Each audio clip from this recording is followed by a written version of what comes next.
কুল ইয়া ইবাদিয়াল্লাযীনা আসরাফু আলা আনফুসিহিম লা তাকনাতু মির রাহমাতিল্লাহি ইন্নাল্লাহা ইয়াগফিরুয যুনুবা জামিআ ইন্নাহু হুয়াল গফুরুর রহিম।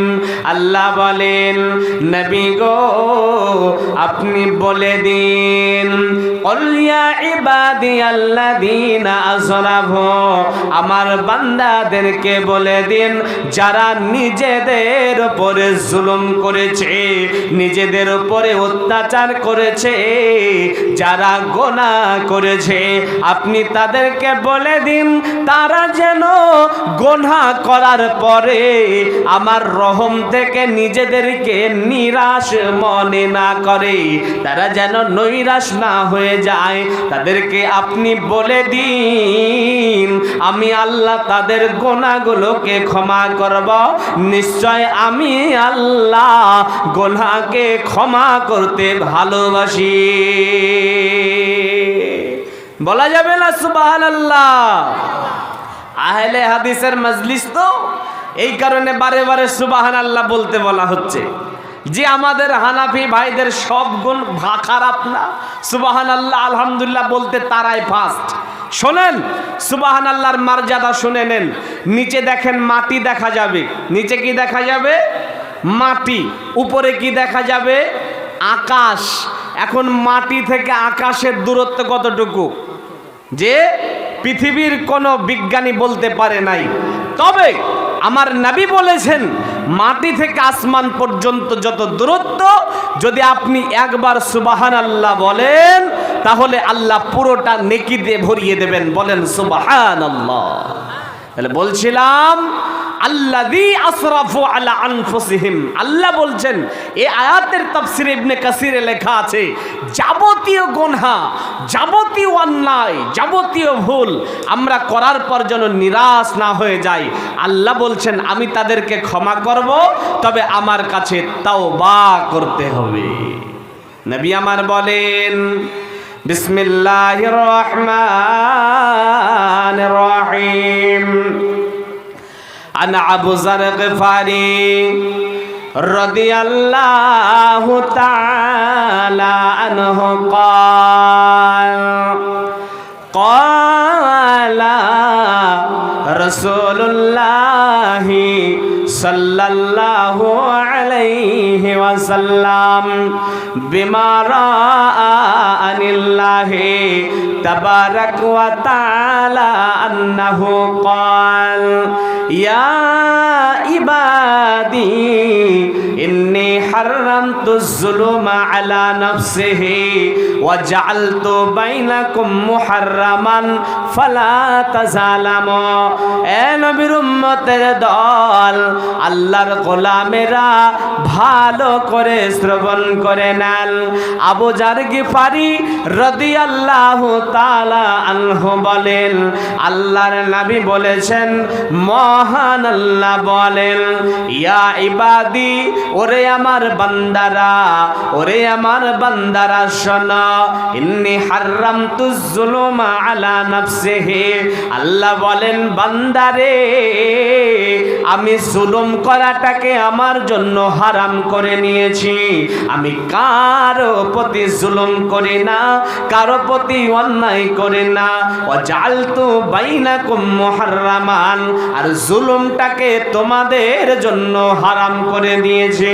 আল্লাহ বলেন বান্দারে আমি জুলুমটাকে যেমন আমার জন্য হারাম করেছি, আমি তোমাদের জন্য হারাম করেছি। অতএব বান্দা শোনো, ফালা তাযালামু, কারো প্রতি তোমরা খবরদার জুলুম করবে না। আল্লাহ বলেন ইয়া ইবাদি, ওরে আমার বান্দারা, কুল্লুকুম দাল্লুন ইল্লা ইল্লা মান হাদাইতুহুম। আল্লাহ বলেন বান্দারে তোমরা সকলে গোমরা ছিলে, আমি আল্লাহ যাকে হিদায়াত দান করেছি সে ছাড়া। অতএব ওরে আমার বান্দারা, আমার কাছে তোমরা হিদায়াত চাবে, আমি আল্লাহ তোমাদের হিদায়াত দান করব।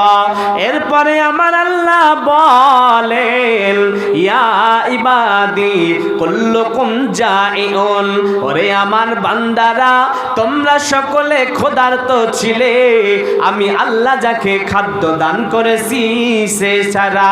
অতএব ওরে আমার বান্দারা আমার কাছে খাদ্য চাবে, আমি আল্লাহ তোমাদের খাদ্য দান করব।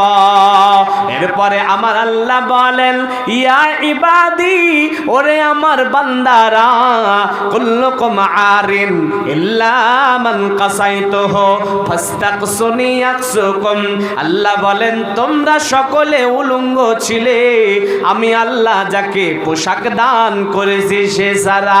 অতএব বান্দারে আমার কাছে পোশাক চাবে, আমি আল্লাহ তোমাদের পোশাক দান করব।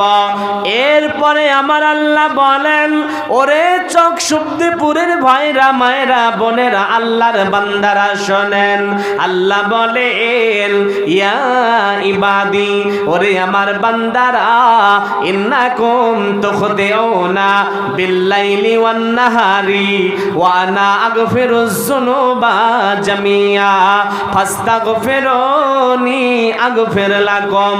আল্লাহ বলেন বান্দা তোমরা দিন রাত গুনাহ করো, দিন রাত ভুল করো, দিন রাত তোমরা পাপ করো। বান্দারে আমার, আমি আল্লাহ তোমাদের গুনাহগুলোকে ক্ষমা করি। অতএব বান্দা শোনো, আমার কাছে তোমরা তওবা করবে, আমার কাছে তোমরা ক্ষমা চাবে, আগফির লাকুম, আমি আল্লাহ তোমাদের ক্ষমা করে দেব। বলা যাবে না সুবহানাল্লাহ? যাক, তাহলে আল্লাহর নবী হাদিসে কুদসি এটা আল্লাহ বলছেন আমার কাছে চাবি, ক্ষমা চাবি, আমি আল্লাহ তোদেরকে ক্ষমা করব। আর একটা হাদিস বলি, মন ছোঁয়া হাদিস, হৃদয় দিয়ে যদি শোনেন আপনার মন ছবে ইনশাআল্লাহ। আমাদের এই পৃথিবীতে অনেক সম্পর্ক আছে, আছে না নেই? কথা বলেন আছে না নেই? এই কথা না বললে বুঝি কেমনে, আছে না নাই? আছে না? একটা অজানা অচেনা পুরুষ জোয়ান ছেলে, অজানা অচেনা একটা মহিলা জোয়ান মহিলা বিবাহ দিয়ে দিল, এদের একটা সম্পর্ক তৈরি হলো না? তৈরি হলো না? হলো না? এই সম্পর্কের নাম বিবাহ। সম্পর্কর যে নামটা তার নাম হচ্ছে স্বামী আর স্ত্রী। ভাইজান ভালো করে বোঝার চেষ্টা করেন, স্বামী স্ত্রী 2 বছর 5 বছর 10 বছর সংসার করলো, সংসার জীবনে দেখা গেল যে স্ত্রী একটা ভুল করে ফেলেছে, এই ভুলের কারণে এই স্বামী স্ত্রীর সম্পর্ক নষ্ট হয় না? হয় না? হয় না? হয় না? তো যে ভুল করেছে স্ত্রী, স্বামী কি যেচে তার কাছে গিয়ে বলে যাক ভুল করেছিস তো কি হয়েছে, আয় তোকে ক্ষমা করি আয়, রোজ দুবেলা করে যায় আর বলে, এমন কি ঘটনা ঘটেছে? যে না, হয় না, সম্পর্ক বিচ্ছিন্নই হয়ে থাকে।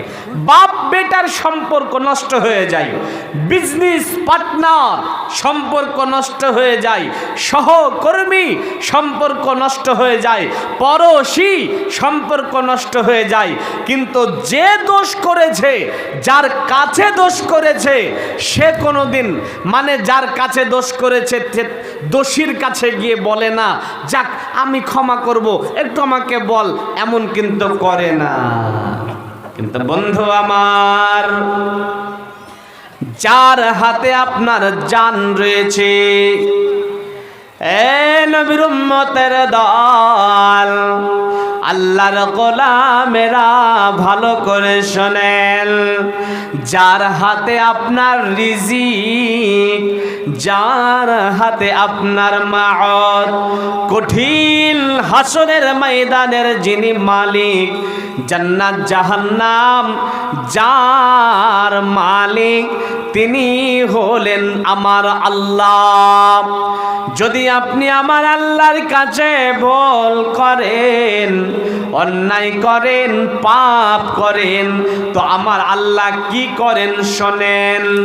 আবু মুসা আশআরী রাদিয়াল্লাহু তাআলা আনহু قال قال رسول الله صلى الله عليه وسلم إن الله يبسط يداه بالليل ليتوب مسيء النهار ويبسط يداه بالنهار ليتوب مسيء الليل। বন্ধুরে আমার, আবু মুসা আশআরী রাদিয়াল্লাহু তাআলা আনহু বলেন, আমার নবী বলেছেন, মহান আল্লাহ যখন রাতের বেলা হয়, ওরে নবীর উম্মত, রাতের আধার যখন ধেয়ে আসে, যখন পশ্চিম গগনে সূর্যটা ডুবে যায়, যখন রাত শুরু হয়ে যায়, তো আমার আল্লাহ ইয়াবসুতু ইয়াদাহু, আল্লাহ হাতটাকে প্রসারিত করেন। কেন প্রসারিত করেন? লিয়াতুবু মুসিউন নাহারি, যাতে করে দিনের বেলাতে যারা গোনা করেছিল, অন্যায় করেছিল, পাপ করেছিল, রাতের আধারে আল্লাহর কাছে তওবা করে নিতে পারে। ওয়ায়াবসুতু ইয়াদাহু বিন্নাহারি, আবার যখন দিনের বেলা হয়, তখন আমার আল্লাহ হাতটাকে প্রসারিত করেন। কেন প্রসারিত করেন? লিয়াতুবু মুসিউল লাইলি, যাতে করে রাতে যারা গুনাহ করেছিল, দিনের বেলায় তওবা করে নিতে পারে। বন্ধুরে আমার, এমনি করে আমার আল্লাহ একদিন, এক মাস, এক বছর নয়, যতদিন পূর্বের সূর্যটা পশ্চিম গগনে না উঠবে, ততদিন আমার আল্লাহ হাতকে প্রসারিত করে রাখবে। তাহলে আল্লাহর কাছে শুধু তাওবা করতে হবে। অন্যায় করেছি, পাপ করেছি, ভুল করেছি, এটা বড় কথা না, কিন্তু বড় কথা হচ্ছে রবের কাছে তওবা করি না। রবের কাছে তওবা করলে রব আমাদের ক্ষমা করবেন। আমাদের জীবনে এমন কিছু গুনাহ আছে, আমরা এমন কিছু পাপী, আমাদের জীবনে এমন কিছু অন্যায় আছে, যদি গুনাহের কোনো গন্ধ থাকতো, গন্ধে পৃথিবী ভরে যেত। যদি আমাদের গুনাহের খবর আমাদের আব্বা মা জানতো, তাহলে সন্তান বলে পরিচয় দিতে ঘৃণা বোধ করত। যদি আমাদের স্ত্রী জানতো, তাহলে সংসার করতে ঘৃণা বোধ করত। যদি আমাদের ছেলেরা জানতো, মেয়েরা জানতো, তাহলে বাপ বলে পরিচয় দিত না। এমন গুনাহ আমাদের আছে না নেই? আছে না নেই? কেউ জানো আর নাই বাজানো, আমি তো জানি কত পাপী। জানি না ভাই? তো গুনাহ করেছেন, অন্যায় করেছেন, পাপ করেছেন। বন্ধুরে, গুনাহ করে বিছানায় পড়ে আছেন, আরামের জিন্দেগি যাপন করছেন, দিনের বেলাতে ক্ষেত খামারি করছেন, চাকরি বাকরি করছেন, আবার যখন রাত হয়ে যায় আরামের বিছানায় পড়ে থাকেন। বন্ধুরে, ওইদিকে জাহান্নাম দাউ দাউ করে জ্বলছে, যেই জাহান্নামের আগুন যাতে পোড়া তো দূরের কথা, যেই জাহান্নামের আগুনের আওয়াজ শোনার ক্ষমতা আমাদের নেই। ইবনে আব্বাস রাদিয়াল্লাহু তাআলা আনহু বলেন, হাসরের ময়দানে যখন জাহান্নামটাকে আনা হবে তো আগুন জ্বললে আগুনের একটা শব্দ হয়, জাহান্নামের আগুনেরও শব্দ হবে। জাহান্নামের আগুনের শব্দটা এত ভয়াবহ, এত খতরনাক, এত দর্দনাক, নবী আদম থেকে শুরু করে নিয়ে মুহাম্মদ সাল্লাল্লাহু আলাইহি ওয়াসাল্লাম পর্যন্ত জাহান্নামের আগুনের আওয়াজ শুনে বেহুশ হয়ে পড়বে। এ নবীর উম্মতের দল, আল্লাহর গোলামেরা ভালো করে শ্রবণ করে নেন। জাহান্নামের আগুন জ্বলছে, আপনি পাপ করে বিছানায় পড়ে আছেন, আমার আল্লাহ চান না আপনি জাহান্নামে যান। আমার আল্লাহ চান আপনি পাপ করেছেন, রবের কাছে ক্ষমা চাবেন, রব আপনাকে জাহান্নাম থেকে বাঁচাবেন। গোনা করে যখন আপনি আরামের বিছানায় পড়ে, তখন আমার আল্লাহ কি করেন শোনেন। আবু হুরায়রা রাদিয়াল্লাহু তাআলা আনহু বলেন, আল্লাহর নবী বলেছেন, ইয়ানজিলু রাব্বানা তাবারাকা ওয়া তাআলা কুল্লু লাইলাতিন ইলাস সামাঈদ দুনিয়া হিনা ইয়াবকা সুলুসুলাইলি আখার। বন্ধুরে আমার, আবু হুরায়রা রাদিয়াল্লাহু তাআলা আনহু বলছেন, বিশ্বনবী বলেছেন, আমার আল্লাহ প্রত্যেক দিন রাত্রে ইয়ানজিলু রব্বানা তাবারাকা ওয়া তাআলা কুল্লু লাইলাতিন, প্রত্যেক রাত্রিতে দুনিয়াবি আসমানে নেমে চলে আসেন। কখন আসেন? হিনা ইয়াবকা সুলুসুলাইলে আখার, রাতটাকে 3 ভাগ করে দেন, রাতটাকে 3 ভাগ করে দেন।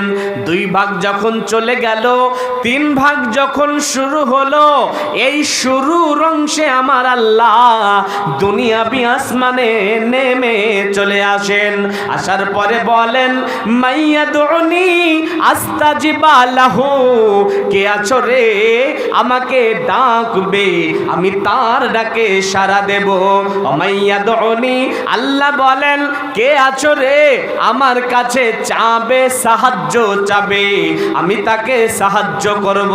এরপরে আমার আল্লাহ বলেন, ও মাইয়াস্তাগফিরু, কে আছো রে আমার কাছে তওবা করবে, আমি তাকে ক্ষমা করে দেব। কিন্তু কপাল পুরা আমরা হতভাগা, আল্লাহ এমন করে এসে এসে ডাকে আর আমরা আরামের বিছানায় পড়ে থাকি। আর এই যুবক তো রাত্রি 1টা পর্যন্ত ফ্রি ফায়ার পাবজি খেলে, যেই সময় আল্লাহ ডাকলেন সেই সময় এখন আরামের বিছানায়। আবার এমন কিছু যুবক আছে যেই সময় আল্লাহ ডাকলেন সেই সময় ন্যাংটা মেয়ের নাচ দেখতে ব্যস্ত, ঠিক কিনা ভাই? আবার এমন কিছু হতভাগা আছে এই রাত্রিতে জুয়া খেলতে ব্যস্ত থাকে। হতভাগা আমরা, আল্লাহর কাছে তওবা করতে পারি না। শোনেন নবীর উম্মত, আল্লাহর কাছে যদি আপনি তওবা করেন 4টা ফজিলত পাবেন। কয়টা? 4টা। কয়টা? 4টা। ভালো করে শোনেন, বোঝার চেষ্টা করেন। আল্লাহর কাছে তওবা করলে 4 ফজিলত। 1, বিসমিল্লাহির রহমানির রহিম, ইল্লা মান তাবা ওয়া আমানা ওয়া আমিলা আমালান সালিহা ফালা ইউবাদদিলুল্লাহু সাইয়্যাতিহিম হাসানা ওয়া কানা আল্লাহু আল্লাহু গফুরুর রহিমা। ও বড় ভাই হলুদ চাদর, এত দূর কষ্ট করে যাবেন কি করে জি? বসেন, আজকের দিনটা কাল আর ফেরত পাবেন না। একটু বসে শোনেন, তওবা করলে আল্লাহর কাছে ফজিলত পাবেন। যে ভাইকে একটু সাইড দেন, একটু সাইড দেন ভাই, একটু সাইড দেন, যাক চলে যাক। তা আল্লাহর কাছে তওবা করলে 1 নাম্বার ফজিলত। আল্লাহ বলছেন যদি তারা তওবা করে, ওয়া আমানা ঈমান আনে, ওয়া আমিলা আমালান সলিহা, নেক আমল করে, ফালা ইউবাদদিলুল্লাহু সাইয়্যাতিহিম হাসানা। তো আমার আল্লাহ বলছেন তারা যত গুনাহ করেছিল, এ নবীর উম্মত লক্ষ্য করুন, আল্লাহ বলেন তারা যত গুনাহ করেছিল, দুনিয়া থেকে যদি আসমান পর্যন্ত গুনাহ করে, ফালা ইউবাদদিলুল্লাহু সাইয়্যাতিহিম হাসানা। তো আল্লাহ বলছেন তার তওবা করার ফলে, তার তওবা করার দরুন, তার তওবা করার জন্যে আল্লাহ বলেন এই গুনাহগুলোকে আমি সব নেকিতে পাল্টিয়ে দেব। গুনাহ করেছেন লক্ষ লক্ষ, মাটি থেকে আসমান পর্যন্ত গুনাহ, এখন রবের কাছে তওবা করলে রব এইগুলা সব নেকিতে পরিবর্তন করে দেবেন। বলেন সুবহানাল্লাহ। নাম্বার 2, তওবা করলে আল্লাহ রাব্বুল আলামিন আপনার দোয়া কবুল করবেন এবং সময় মতো বৃষ্টি দান করবেন। বলেন সুবহানাল্লাহ। তওবা করলে আল্লাহ আপনার দোয়া কবুল করবেন আর সময় মতো বৃষ্টি দান করবেন। নবী মূসা আলাইহিস সালামের জামানায় একবার অনাবৃষ্টি, অনেক দিন বৃষ্টি নাই। এখন মানুষ তো হয়রান পেরেশান হয়ে গেছে।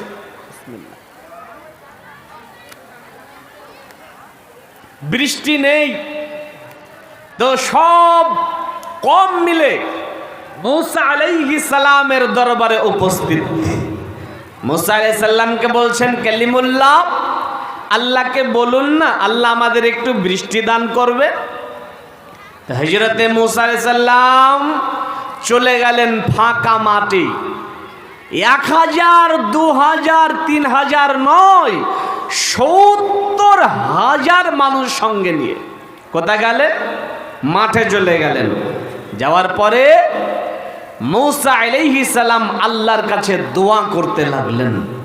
হযরতে মূসা আলাইহিস সালাম আল্লাহকে বলছেন, প্রভু গো আপনার রহমের বৃষ্টি আমাদেরকে দেন, আমরা ধ্বংস হয়ে গেলাম। এমনি করে অনুনয় বিনয় করে যখন দোয়া করছেন, বন্ধুরে আমার, বৃষ্টি হওয়া তো দূরের কথা, রৌদ্রের প্রখর আরো বেড়ে গেল। দূর থেকে দূরে কোথাও বৃষ্টির আশঙ্কা পাওয়া গেল না।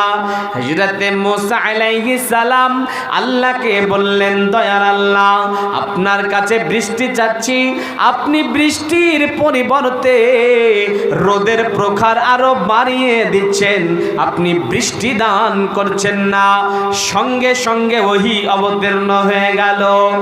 এ নবীর উম্মতের দল ভালো করে শ্রবণ করে নেন। আল্লাহ বলছেন, মূসা তোমার এই কওমের মধ্যে এমন একজন ব্যক্তি আছে যে বিগত 40 বছর ধরে আমার সঙ্গে নাফরমানি করে চলেছে। মূসা শোনো রে মূসা, তুমি ওই তোমার এই কওমের মধ্যে থেকে ওই নাফরমানকে বের করে দাও, আমার কাছে দোয়া করো, আমি আল্লাহ তোমার দোয়া কবুল করব। বন্ধুরে আমার, হযরতে মূসা আলাইহিস সালাম আল্লাহকে বলছেন, দয়াল আল্লাহ আমি তো মানুষ, আমার কণ্ঠের আওয়াজ এই 70,000 লোকের সামনে, 70,000 লোকের মধ্যে আমি কেমন করে পৌঁছাবো? আল্লাহ বলছেন, মূসা রে তুমি বলবে আর আমি আল্লাহ পৌঁছানোর দায়িত্ব নিলাম। হযরতে মূসা আলাইহিস সালাম আল্লাহকে এবারে ওই কমকে লক্ষ্য করে বলছেন, কম শোনো, তোমাদের মধ্যে এমন একজন ব্যক্তি আছো বিগত 40 বছর থেকে আল্লাহর সঙ্গে নাফরমানি করছো, তোমার কারণে আমরা আল্লাহর রহমের বৃষ্টি থেকে নিরাশ হয়ে আছি। অতএব শোনো রে, তুমি এখান থেকে বেরিয়ে যাও, আল্লাহ তবে আমাদের দোয়া কবুল করবেন আর আমাদের উপরে বৃষ্টি দান করবেন। বন্ধুরে আমার, ওই নাফরমান ব্যক্তিটা তার ডানে দেখে, বামে দেখে, সামনে দেখে, পিছনে দেখে, দেখে কেউ কারো জায়গা ছাড়ে না। নাফরমান ব্যক্তিটা বুঝে গেল আমার জন্য আমার আল্লাহর তরফ থেকে হয়তো মূসা আলাইহিস সালামকে বলে দেওয়া হয়েছে। অতএব নাফরমান ব্যক্তিটা মনে মনে ভাবে, যদি আমি এখান থেকে বেরিয়ে যাই তাহলে তো সবাই বুঝে যাবে আমি 40 বছর থেকে আল্লাহর সঙ্গে নাফরমানি করছি। সেই কারণে চাদর দিয়ে নিজের মাথাটাকে ঢেকে নিল, মুখটাকে ঢেকে নিল।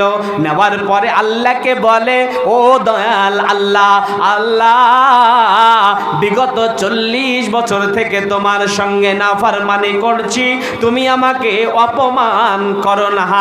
আজকে যদি আমি এখান থেকে বেরিয়ে যাই তাহলে সবাই জেনে যাবে আমি নাফরমান, আমাকে সবাই নাফরমান বলে জেনে যাবে।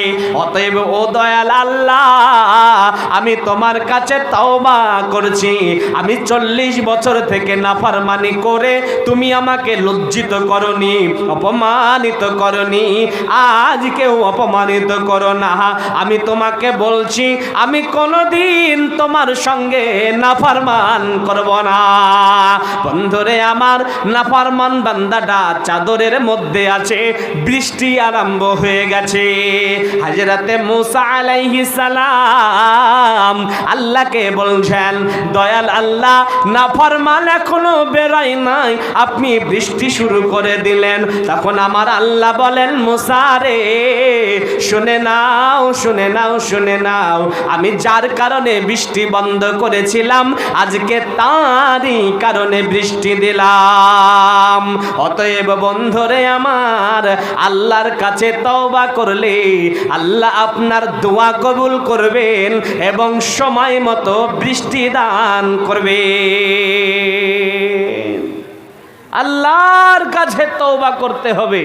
আল্লাহর কাছে তওবা করলে আল্লাহ আপনাকে বৃষ্টি দেবেন সময় মতো এবং আপনার দোয়া কবুল করবেন। বলেন সুবহানাল্লাহ।